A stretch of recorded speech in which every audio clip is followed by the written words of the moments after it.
the 4th. Today I want to provide a detailed update on the vaccine distribution plan for the state of Illinois ahead of the upcoming FDA meetings to potentially greenlight 2 COVID-19 vaccines this month, with reviews set for December 10th and December 17th for Pfizer and Moderna, respectively. About 6 weeks ago, October 21st, Dr. Ezike and I presented to you Illinois' framework for distributing vaccines in line with the CDC's recommendations. We walked through with you the unknowns about the vaccines, things like how many doses would each person need and what the storage requirements would likely be. The FDA has since provided more information that fill in the unknowns, although they're still in the process of evaluating the vaccine candidates to ensure the utmost safety and efficacy. We now know that first up in the FDA's review will be the Pfizer vaccine, which recorded an incredible 95% effective rate across a trial of 43,000 participants. This vaccine requires 2 doses given 3 weeks apart and requires extremely cold storage. It must be kept at minus 70 degrees Celsius in a specialized freezer that shouldn't be opened more than twice a day and only for about 1 minute at a time. Once thawed, it can be kept at a more typical refrigeration temperature for about 5 days. Then there's the Moderna candidate. Similar to Pfizer's, Moderna's vaccine saw 94% effectiveness across 30,000 trial participants. Moderna also requires 2 doses administered 4 weeks apart. In terms of storage, the Moderna vaccine requires only a standard freezer temperature for up to 6 months and can be refrigerated for 30 days and left at room temperature for up to 12 hours. And multiple other vaccine candidates, like those from AstraZeneca and Johnson & Johnson, are in their final stages of evaluation. I've said it before and I'll say it again, Illinois will only distribute a vaccine that is deemed safe. In addition to the thorough review at the FDA, Illinois is one of many states that have established additional review panels, including Indiana, California, New York, West Virginia, and Michigan. There's an all-hands-on-deck effort to ensure the most thorough evaluation possible. But all signs to date are astoundingly promising.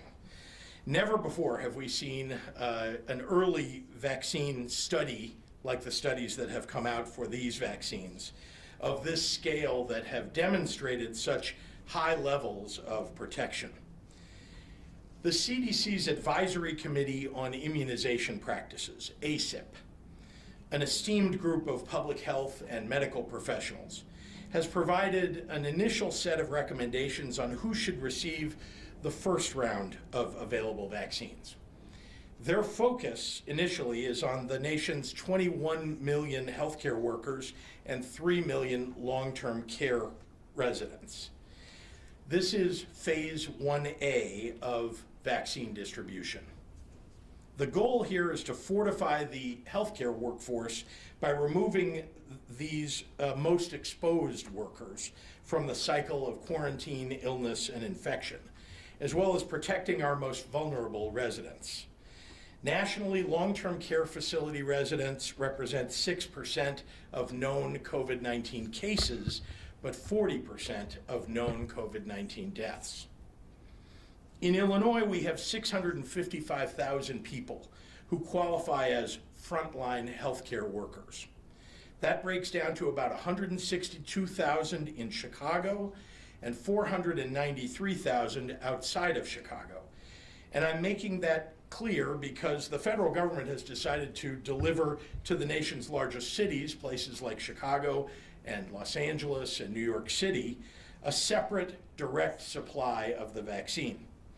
We also have about 110,000 adults statewide who live in congregate settings, like long-term care facilities or assisted living residences, approximately 16,000 of whom live in Chicago. The City of Chicago's distribution will operate in tandem with the rest of the state, and we're in communication with city officials as they work to distribute the allocation that they get directly.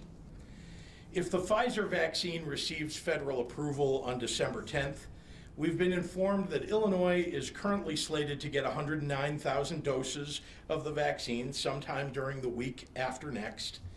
That breaks down to 23,000 to the City of Chicago directly and 86,000 to the rest of the state of Illinois. There will be shipments of more and more vaccine each week following that first shipment's arrival. So although the numbers now may seem relatively small in comparison to our population, those numbers will increase over the subsequent weeks and months. In Illinois, to implement the recommendations of ACIP and the CDC, the very first vaccinations will be dedicated to hospitals and healthcare workers in the 50 counties with the highest death rates per capita. And in just a moment, Dr. Ezike will dive into the details of that distribution model and how we're assisting local health departments across the state through this process. Some quick math will tell you that it's going to take multiple weeks of distribution to even get our healthcare workers their first of the 2 doses that they require, while also getting to the long-term care facility residents. But remember, nationally, those 2 groups equal about 24 million people. ACIP has prioritized not only healthcare workers and long-term care residents, but also frontline, what they're calling essential workers, including first responders, all those older than age 65, and those who have multiple comorbidities or high-risk medical conditions. And ACIP is expected to soon offer further guidance on the order of those groups after Phase 1A. Manufacturing, distribution, and administering enough vaccine to cover these prioritized candidates will take some time, more than just the next few weeks. We also know that for many reasons, Black and brown Americans have disproportionately suffered deaths from COVID-19 in their communities. ACIP is currently considering specific allocations of the vaccine before expanding to the remainder of the population. And Illinois will account for their expert recommendation in the next tiers of distribution with a focused eye on equity. In other words, this will not be a quick process.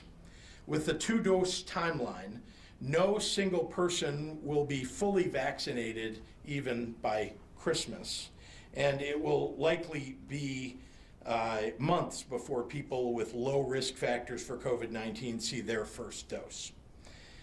But the very fact that we have this timeline is the result of incredible private sector innovation and longstanding public investment in scientific research.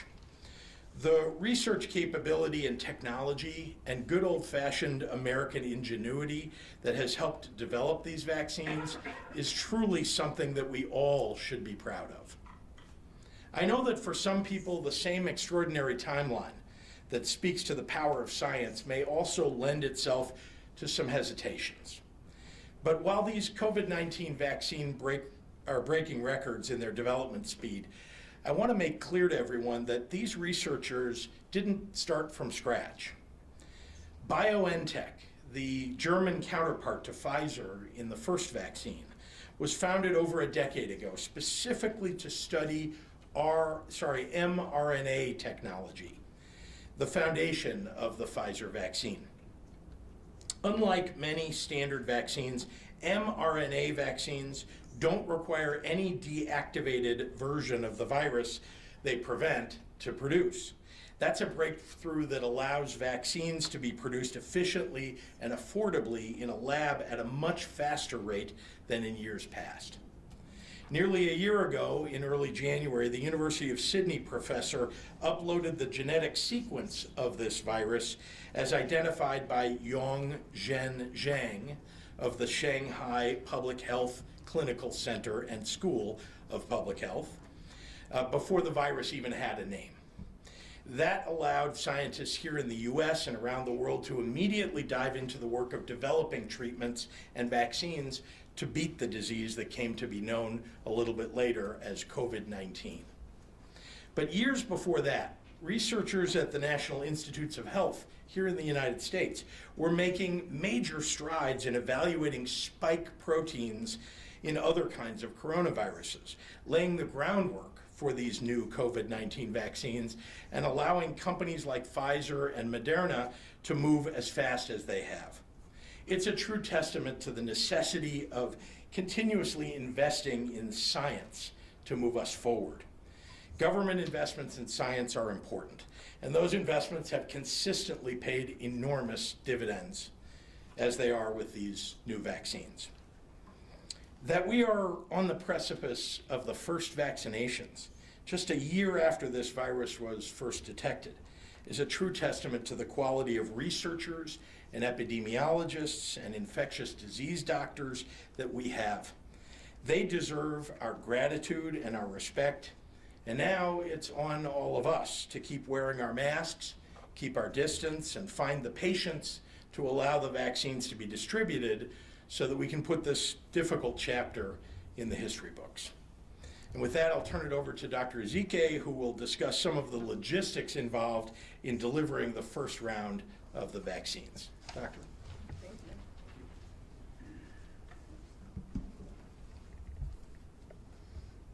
Thank you, Governor, and good afternoon, everyone. Happy Friday.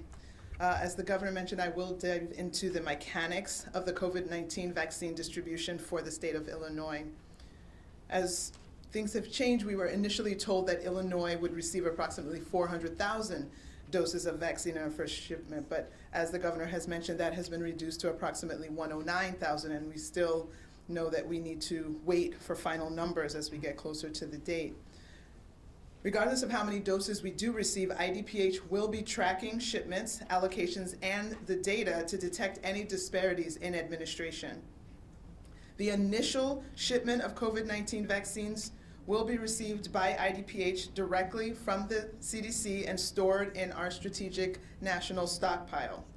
We have purchased 20 ultra-cold freezers for the vaccines that will require this special housing.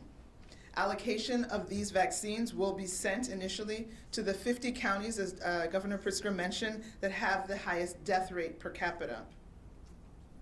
IDPH has already notified the hospitals, the 10 hospitals of the regional hospital coordination centers that will serve as the distribution site for the vaccine to the local health departments of those 50 counties.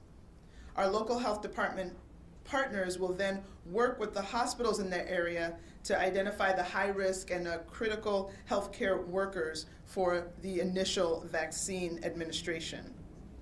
Also, there is a federal partnership with both CVS and Walgreens pharmacies to directly vaccinate residents of the long-term care facilities. In our state, all but 5 of the long-term care facilities have registered to participate in this process, and we'll continue to work to make sure we get those last 5 facilities registered as well. Once there are more doses of the vaccine from Moderna and maybe other vaccine candidates that are in the pipeline, we will continue to vaccinate people in the phase 1A and the subsequent phase 1B. After those individuals are vaccinated, there will be more, hopefully, vaccine available, and more healthcare providers in Illinois will be able to enter their vaccine orders in our registry system, and IDPH will be able to also place orders on the provider's behalf. iCare is our Illinois Comprehensive Automated Immunization Registry Exchange, and this is a web-based immunization record-sharing application. The application allows both public and private healthcare providers to share immunization records of Illinois residents with other physicians and public health officials statewide. IDPH staff will then submit orders to CDC, and depending on whether the ultra-cold or the simply refrigerated vaccine is sent, IDPH or the providers themselves will directly receive those doses to then be administered. This process will continue until hopefully everyone in Illinois is vaccinated. I will put the caveat that at this point, we know that this vaccine might be for 18 and over until we hear otherwise. So there are still many moving parts to the plan, but as we have been, hopefully you appreciate, since the beginning of this pandemic, we'll share information as we get it, fully transparent, and be responsive to your questions and your inquiries to get you the information that you need. Today, IDPH reports 10,526 new cases of COVID-19 for a total of 770,088 cases as a total for the state of Illinois.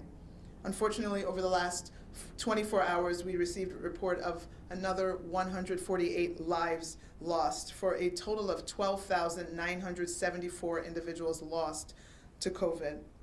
Overnight, 5,453 individuals were in the hospital with COVID-19, and of those, 1,153 individuals were in the ICU, and 703 patients were on ventilators. In the last 24 hours, more than 112,000 tests had been reported for a total of almost 11 million tests in the state of Illinois. Of course, each day that passes brings us closer to getting back to our normal. That's kind of cliche, of course, that's the truth, but that day will come sooner as we continue to maintain our mitigation efforts, continue to wash up, back up, and mask up, of course, and then please, if you haven't, sleeve up in order to receive your flu shot, which is available at your providers today. Thank you, and now I will translate comments into Spanish. Buenas tardes a todos. Feliz viernes. Como mencionó el gobernador, hablaré de la distribución de la vacuna de COVID-19 aquí en Illinois.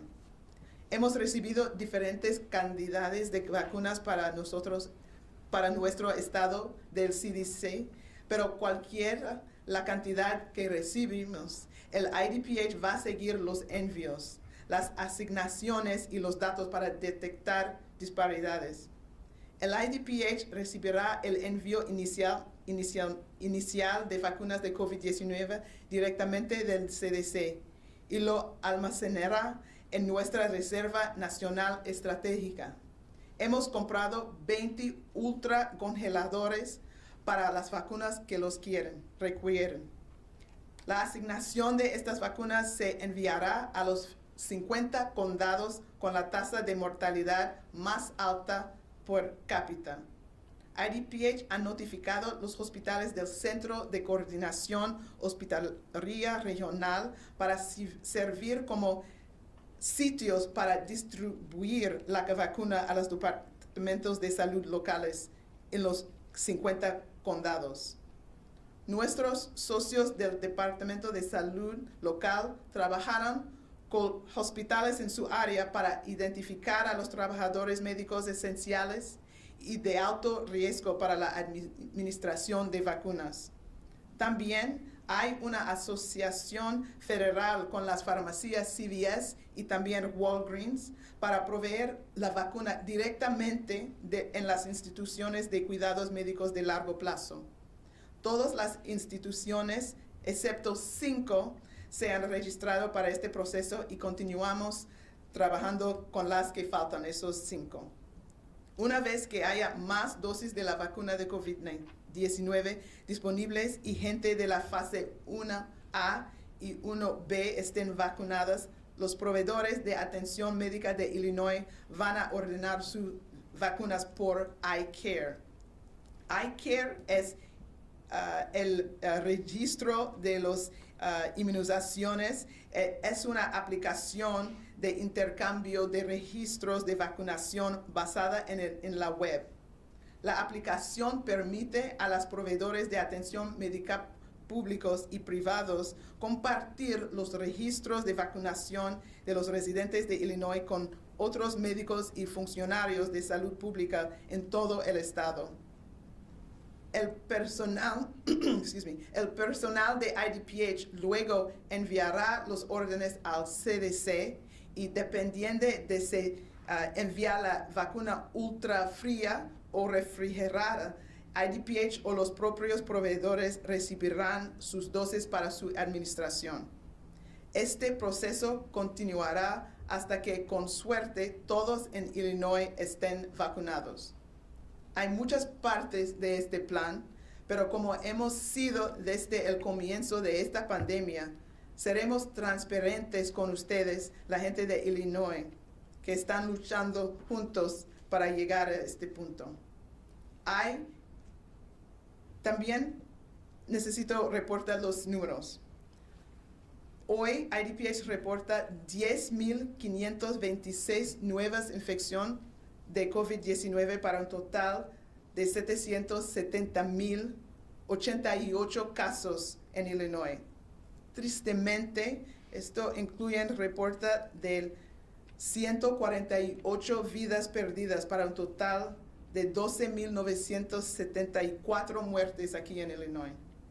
Los hospitales reportan que hubo 5,453 personas internadas con COVID-19 y entre ellas 1,153 pacientes estaban en la unidad de cuidados intensivos y 703 pacientes estaban en ventiladores. En las últimas 24 horas se llevaron a cabo más de 112,000 pruebas para un total de más de 11 millones de pruebas de COVID-19 en Illinois.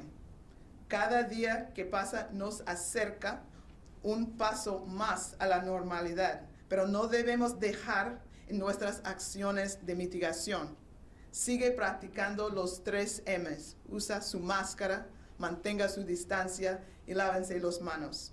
Y todavía hay tiempo, si no han hecho, para vacunarse contra la influenza. Muchas gracias para su apoyo. And with that, I will turn it over to Governor Pritzker. Thanks very much, Dr. ZK. Happy to take questions from members of the media. Governor Pritzker, would you Yes. be willing to get the vaccine shot here during one of your 2:30 daily briefings?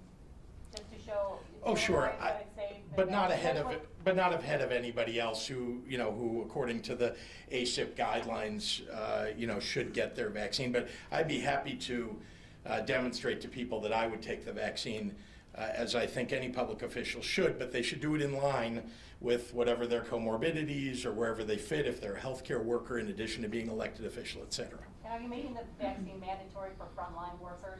No, we Are the are. hospitals though? 'Cause they make them multiple shots. We are sending it to the hospitals specifically for the purpose of them distributing it to their personnel.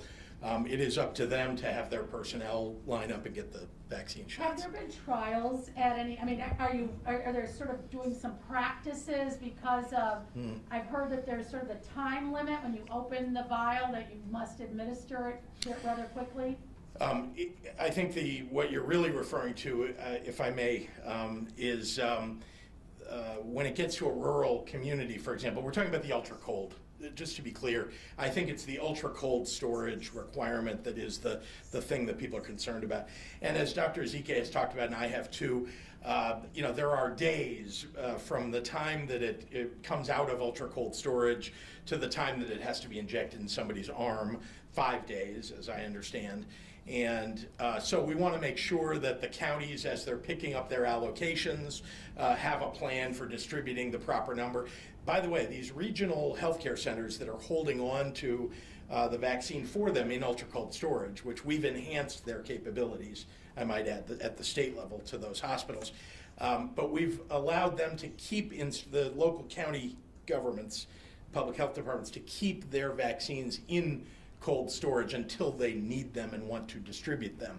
So they don't need to take them all and then have to worry about whether there's going to be spoilage. They do only want to take out of the ultra-cold freezers, though, what they will use. Why were those 10 hospitals chosen? I'm assuming it's geography, but also they have the storage. They do have the storage, but there's a history of IDPH working with these major medical centers across the state. These are the regional hubs that IDPH has worked with historically. Is there anything you want to add to that? I mean, that is how this has been broken out for many years in the state, and it does cover the territory if you look at the map as we've put it out. And how critical is the second dose? And how are the providers and the state going to keep on top of people getting that second dose in a timely fashion? Well, there's, the providers certainly have some responsibility here, right? As they're injecting people to make sure that they know what the next appointment is for them to come back. And then it's up to individuals too, right? You can't force somebody to show up, but I think everybody will want to. And so there's going to be a reminder system, I'm sure, by providers to their patients as they're administering the first dose. You have to have the second dose from the same provider that you got from the same manufacturer as you did the first dose. So if you got the Pfizer vaccine on dose 1, you want to get the Pfizer vaccine on dose 2. Can you give us any further information on the equity element, the Black and brown communities? So you obviously talked about the 50 counties that have the highest death rate, but what does the other component of that look like?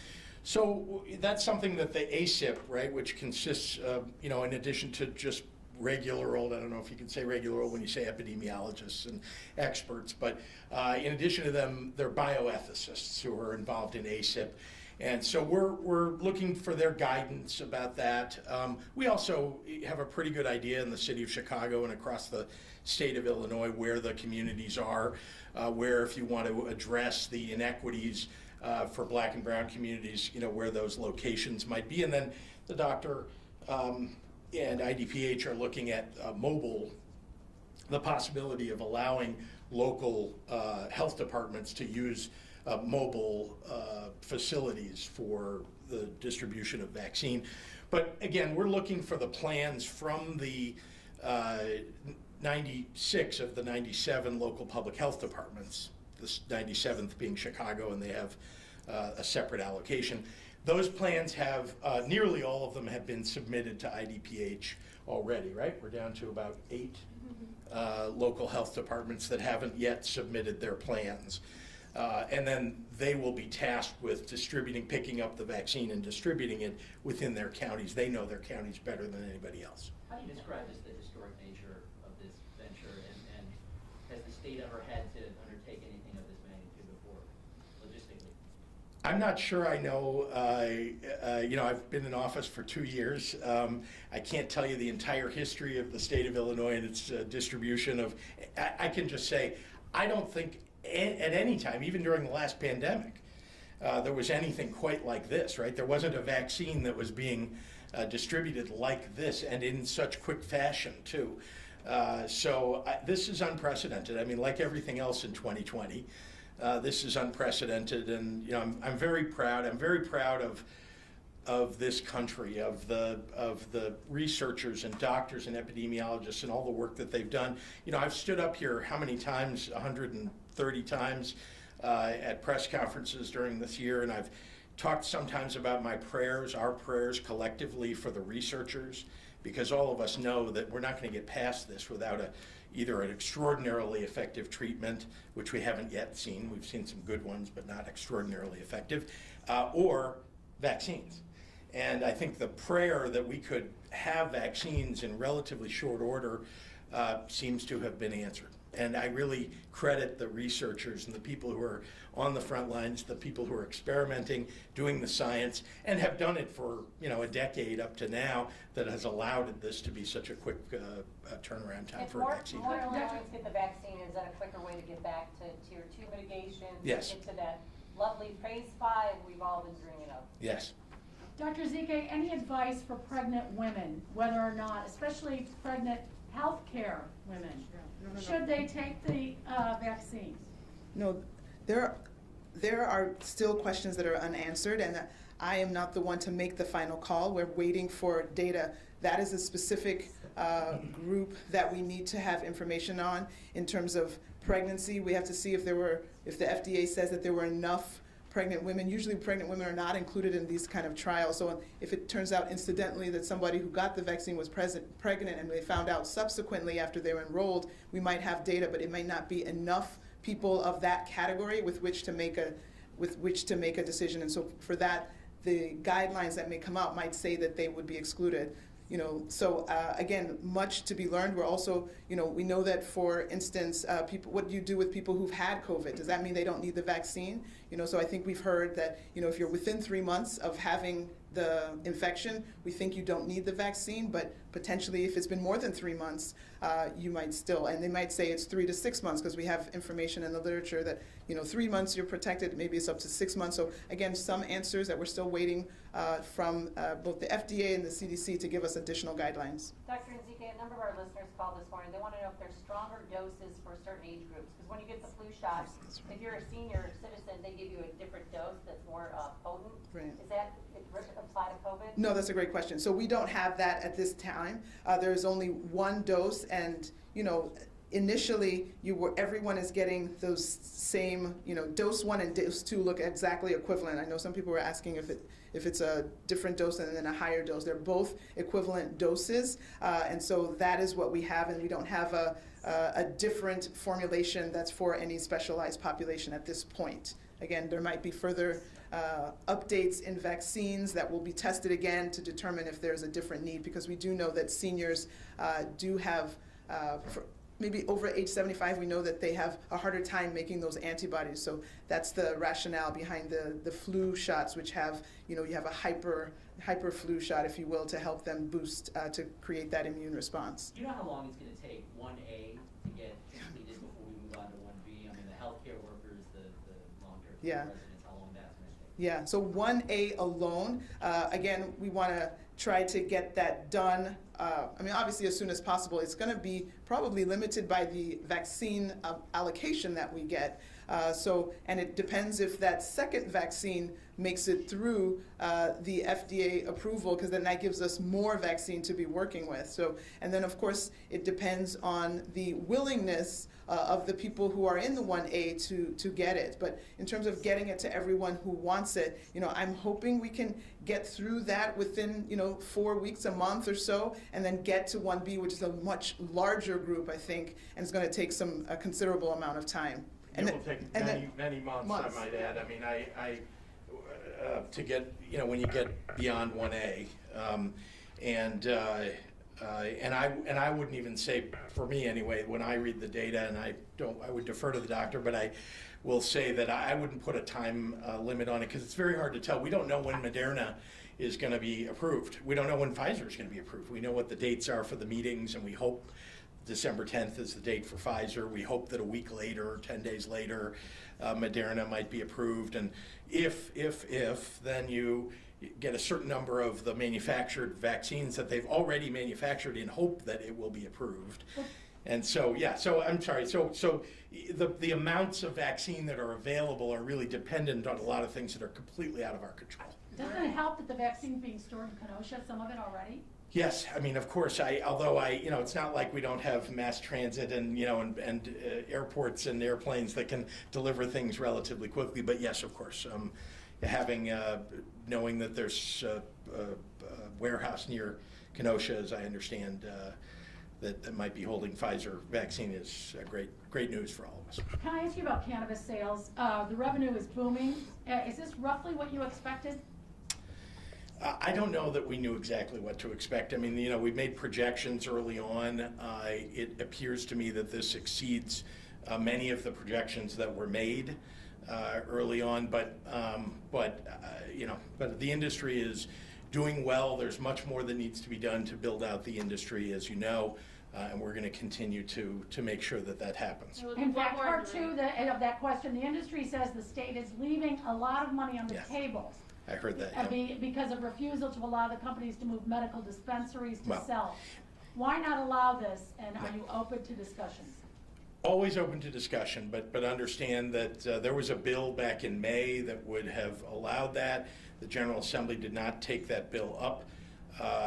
The bill also would have clarified some of the rules around social equity licenses. I want to speed up making sure that the social equity licenses get out there. And I have worked with the Black Caucus to make sure that we're doing that as expeditiously as possible. But those things would go together, the expansion of the medical provider's ability to have a second location.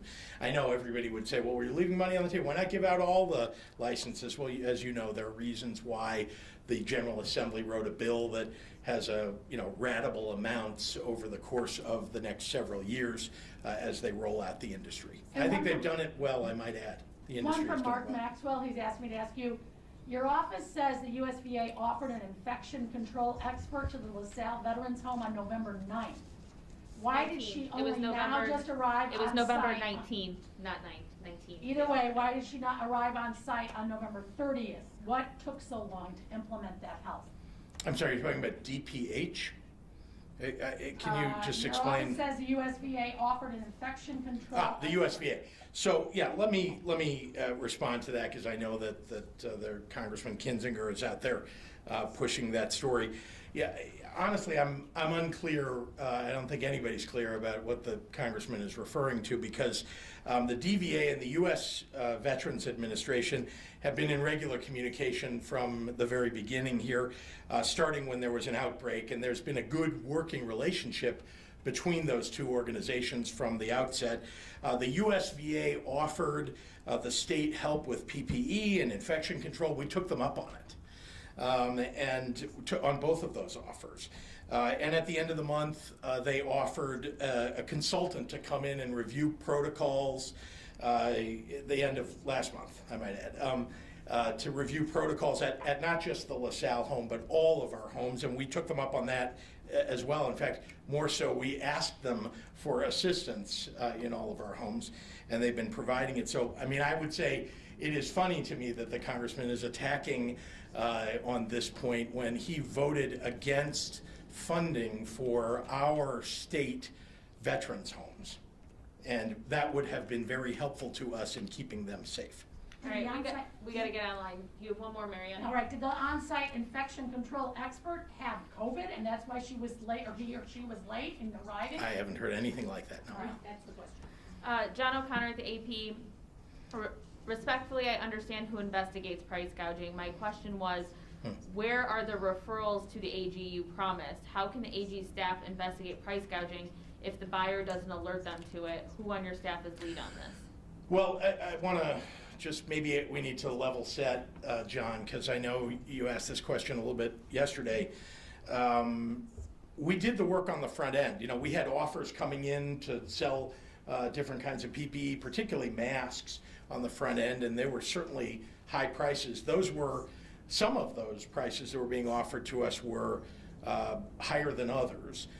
But all of them, or most of them rather, were in line with what other states were being offered as well. So when we saw $5, $6, a $7 N95 mask, you also heard Governor Cuomo talking about the fact that that's what it was costing New York, and that's what it was costing Ohio, and that's what it was costing other states. And that's one of the consequences of having no national strategy and having not invoked the Defense Production Act, is that the market price, which is not defined as a gouging price. A market price is whatever the market will bear.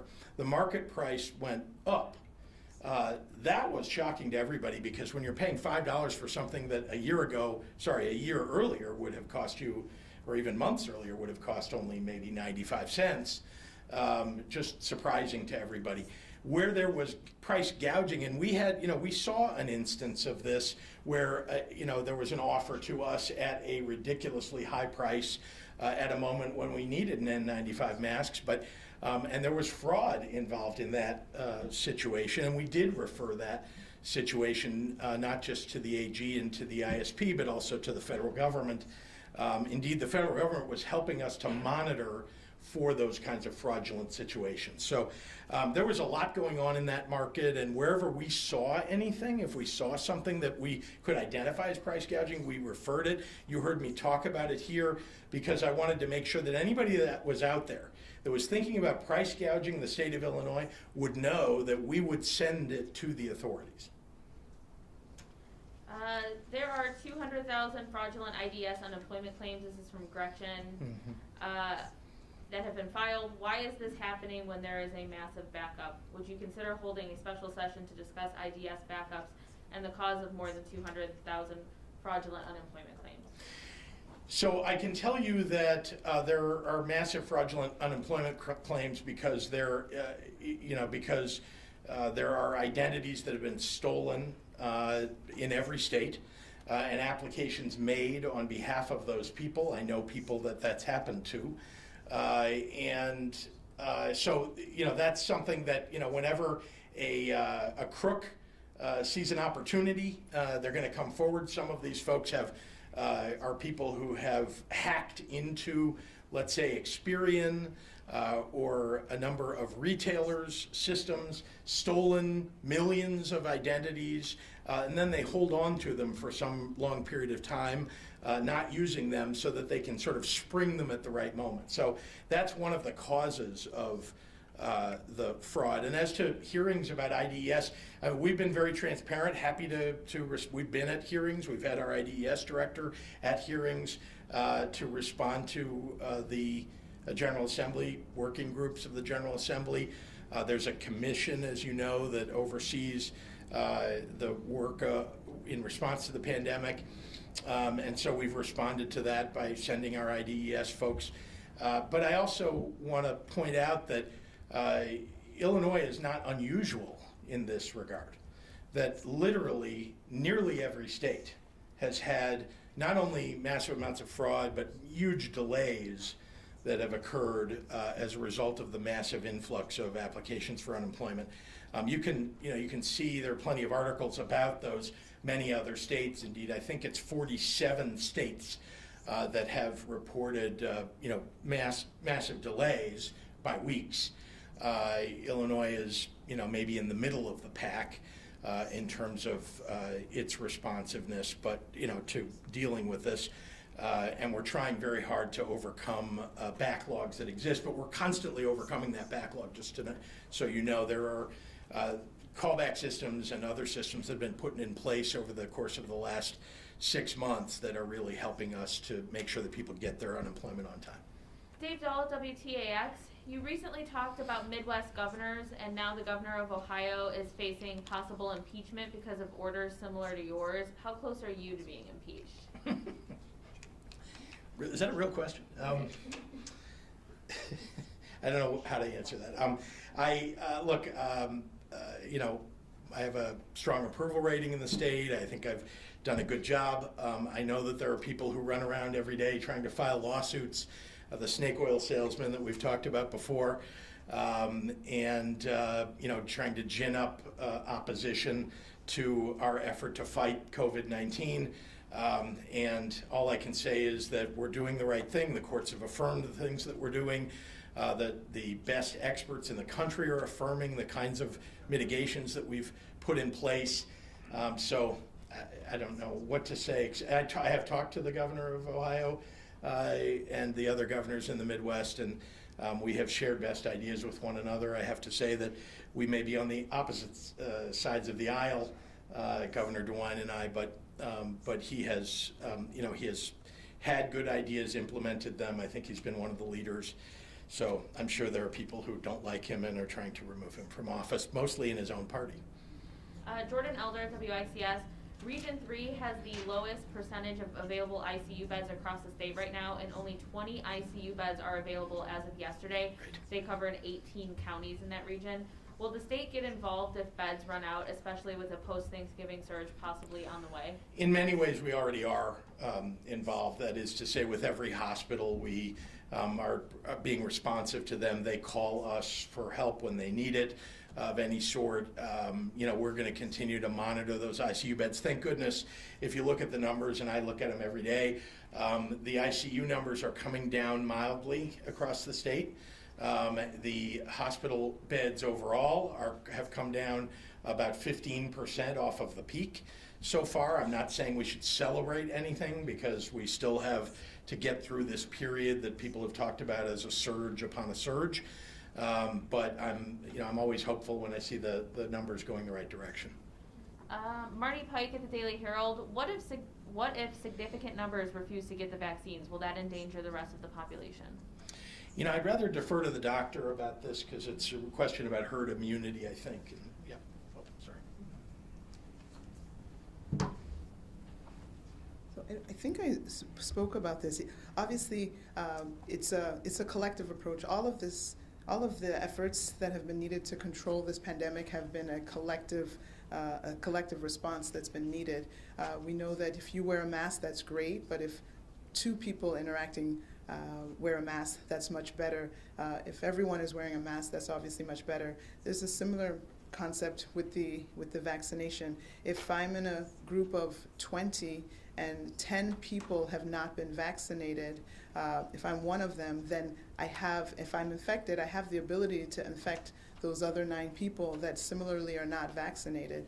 But if 19 other people in my 20-person circle, and of course we're not supposed to be in groups of 20, then none of those people are susceptible. And so even if I do have the infection, I can't transmit it to anyone. So every single person that gets vaccinated helps us get closer to a point where our community is safer. Every single one helps. The more we get, the better we are, the less virus can move around because it's struggling to find anybody to infect. And so that's the concept. We're not sure about this percentage in terms of how many you need. We've heard 80%, we've heard 70%. We won't actually even know until we see the transmission really subside to say that, oh, you needed this percent, oh, you need that percent. So it's not a number that we can say definitively now. We just want to get as many people vaccinated, and when we get there, we'll obviously know as the transmission spread decreases and decreases. Kelly Bauer at Block Club for Governor Pritzker. There's a surge in new cases, but the jail population has remained higher than it was in the spring. What are we doing to protect incarcerated and detained people? Why isn't there a more visible push for release?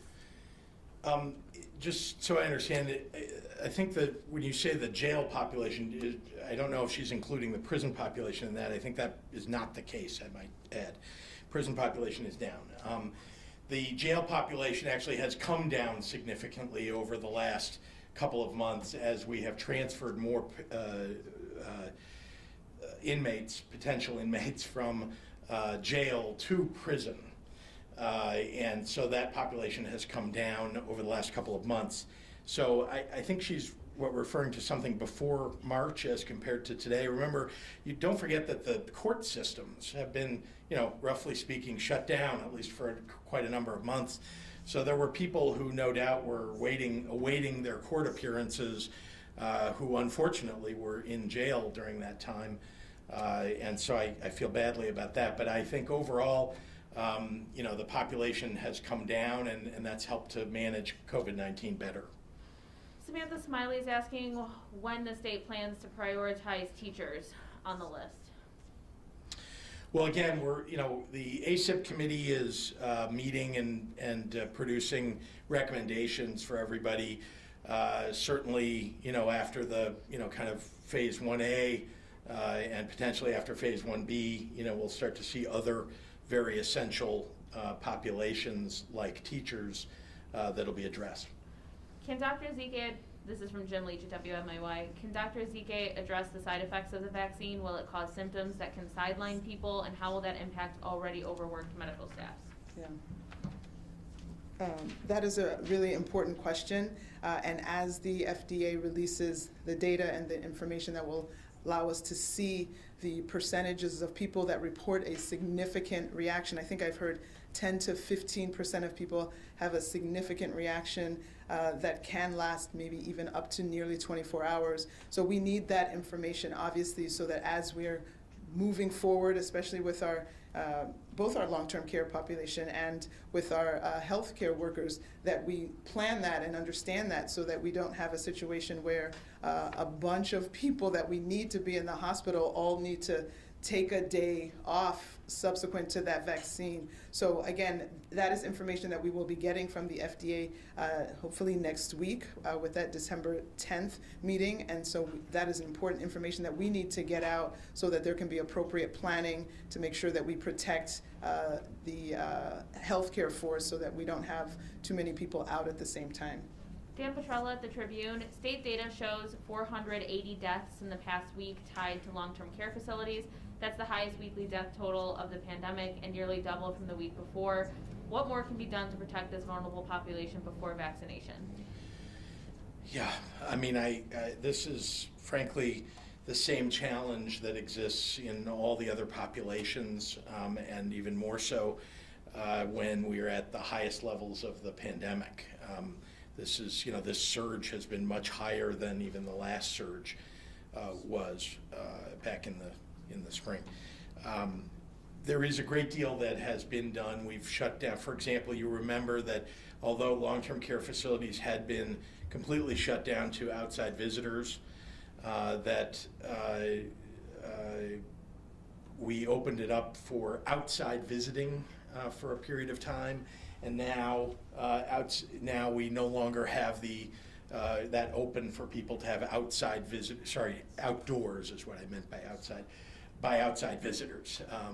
And so that's one thing that's been done. Certainly infection control is better overall now than it was at the very beginning, because there's a greater understanding of what needs to be done. And so those are the kinds of things that we do to try to protect people in long-term care facilities. Also, I'd remind you that we weren't able back in the spring to test everybody or test the staff on a regular basis or the residents.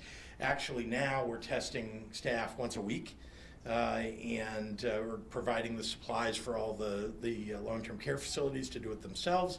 And wherever there's an outbreak, we're testing everybody in the facility, all residents, at that time to see if there's an outbreak among the residents and whether there needs to be segregation of people who have COVID. John at the Tribune is asking what you're going to do to prevent wealthy and connected people from getting ahead of other people in line. Well, the first thing we've done is that we've set parameters. We are setting parameters. ACIP is helping with that for who should get the vaccine. And then we're requiring all of the 96 local public health departments to follow those parameters with a plan that gets submitted to IDPH and then approved. And then they're responsible for distributing the vaccine to the locations, to the providers that will administer it to the communities that are in each phase as it's laid out.